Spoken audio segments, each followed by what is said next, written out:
you're believing the most limiting thoughts. And you have to remember, we all have a 2-million-year-old brain. And it's not designed to make you happy, it's designed to make you survive. The mind could mess it up, but what aspect of the mind? What makes us start to believe those thoughts? What's the emotion that messes us up? What is it? It's absolutely fear. But there's more than this. Every day of our lives, we live in a world that is incredibly complex. It is no more stressful than World War II, when none of us in this room probably remember that time, but it looked like democracy was disappearing and the Germans were going to win at one stage. That's stressful. Being in a foxhole is stressful. You're not making as much money as you want, or being a little overweight, or someone calling you names online. That is not stressful. We're making it stressful. We've lost perspective. Who's with me on this? Say aye. So what's really useful, I think, today is for us to figure out what messes us up. And one of the biggest things that messes us up is expectation, right? What did we say the other day? Trade your expectations for appreciation, and your whole life changes. Because when you're expecting things and it doesn't happen, you get upset. So that first day also was all about, what if you lived your life and you made a decision? And the decision was, life is too short to suffer. It's too short to be stressed, pissed off, fearful, worried. Who's with me on this? Say aye. But our minds, our survival software, is always looking for what's wrong. Our job is to create the happiness. And the only way you do that is you draw a line in the sand and say, I'm not going to suffer. I'm going to be honest. If I start to feel that stress, I'm going to breathe, and I'm going to realize we're the only creatures on the planet that can think a thought and become angry. Think a thought and become playful. Think a thought and be worried. Think a thought and feel loved. That's why we can change how fast. But you have to take control and train this brain. If you don't train this brain, it'll use you instead of you using it. You have to identify with your heart or your soul or your spirit instead of the brain. As I said, in China, the heart is the emperor. It is the highest energy. It's the thing that is worshipped, because when you were born, there was no brain. Your heart started beating and there wasn't a brain in you as a fetus. It has its own intelligence. It produces hormones that strengthen your bones. It is the strongest force in your immune system. This is the ticket. This is what we get caught up in. We want to use the head and heart together, and then we have the power of both of them. So to do that, though, we got to give up the expectation that people are going to behave the way we want them to. Because what are the chances, if your happiness is dependent upon everyone around you, your mother behaving the way you think she should, your father, your brother, your sister, your coworkers, your employees, what are the chances of everybody living the way you think they should? On a 0 to 100% scale, what are the chances? So why would we allow this to be? Because it's just a bad habit. And it's like my buddy Mike here with his daughter. Instead of trying to control her, he decides, I'm going to learn from her, I'm going to love her, I'm going to grow me. And that pulls her closer instead of pushing her further away. Instead of working on them, we're going to work on us.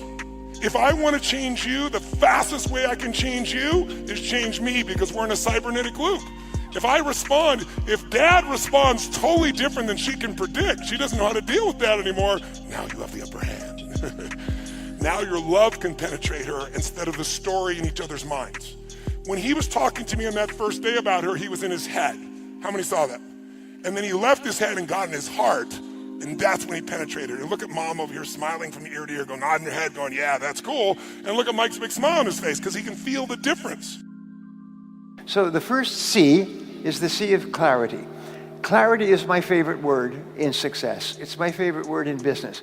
I have done consulting for more than 1,000 corporations, large companies worldwide, companies like IBM and General Motors and PepsiCo and Bank of America. I mean, big companies.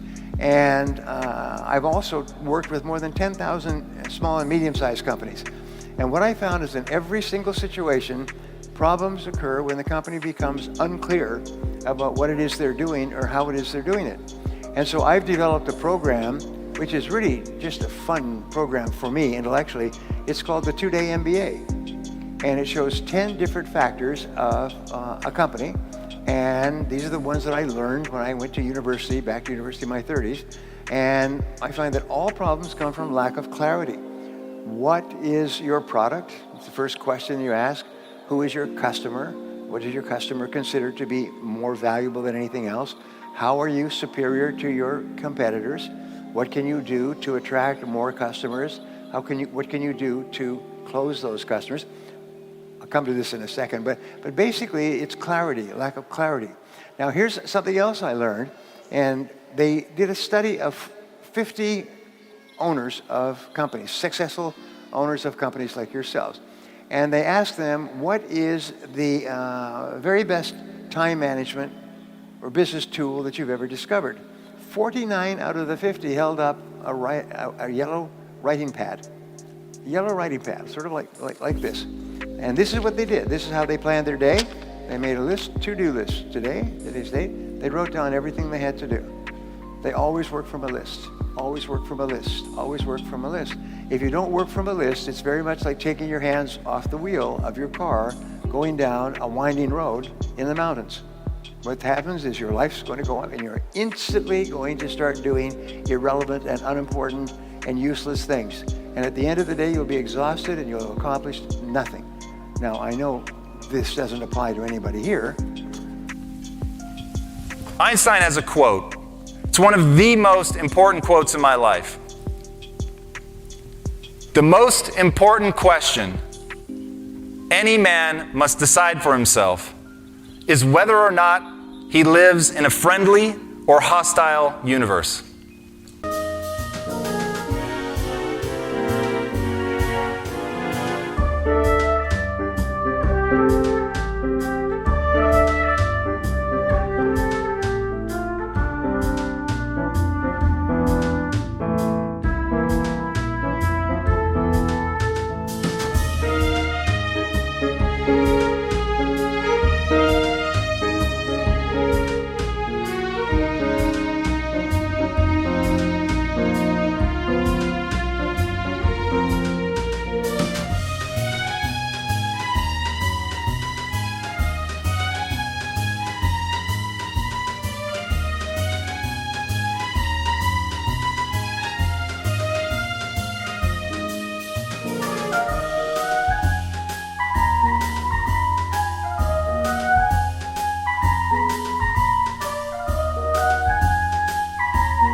Now, what I love about that quote, so what's hiding in it, is that it's a decision.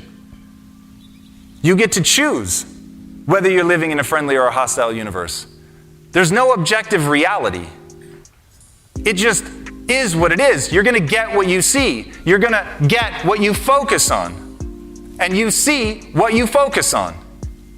So the more you focus on, the world works against me, I've got bad luck, the more you're going to see proof of that. You're going to seek it out. You're going to act in accordance with that belief. If, on the other hand, you believe the human potential is nearly limitless, that the human animal is, by its very nature, the ultimate adaptation machine. Think about this for a second. Humans are the apex predator, unlike anything else the world has ever seen. We can live in any corner of the globe, from the Arctic to the deserts. At one point, James Cameron was literally at the bottom of the Marianas Trench, which is the deepest part of the ocean.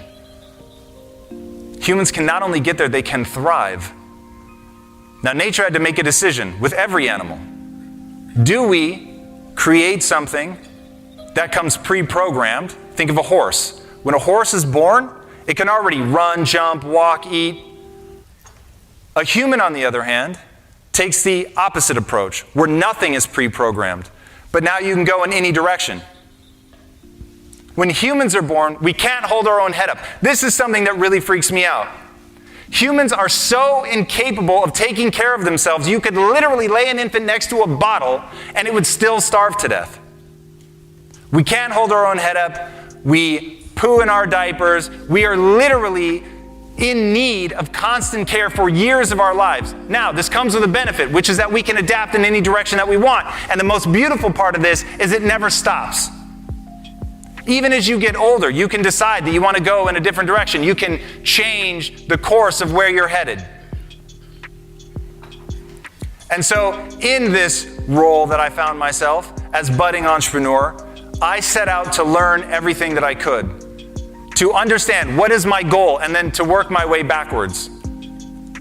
One of the most profound things that ever happened to me, and if you guys haven't read the book Anti-Fragile by Nassim Taleb, do.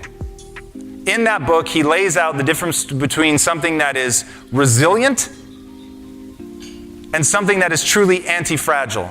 I'm going to say somebody that's unstoppable is truly anti-fragile. And what anti-fragile is, the more you attack it, the stronger it gets. So something that is resilient or tough, it is still defined by its breaking point. The more you go after it, eventually it will break. Bear it. God, there's reasons to be resentful about your existence. Everyone you know is going to die. And there's going to be a fair bit of pain along the way, and lots of it's going to be unfair. It's like, no wonder you're resentful. Act it out and see what happens. You make everything you're complaining about infinitely worse. So you think, well, what do you do about that? Well, you accept it. That's what life is like. It's suffering.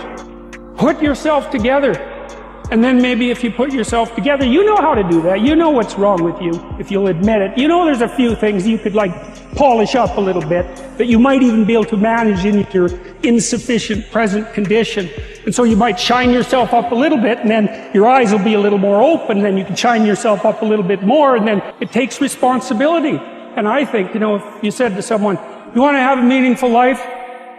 Everything you do matters. That's the definition of a meaningful life. The red pill, its only promise is the truth.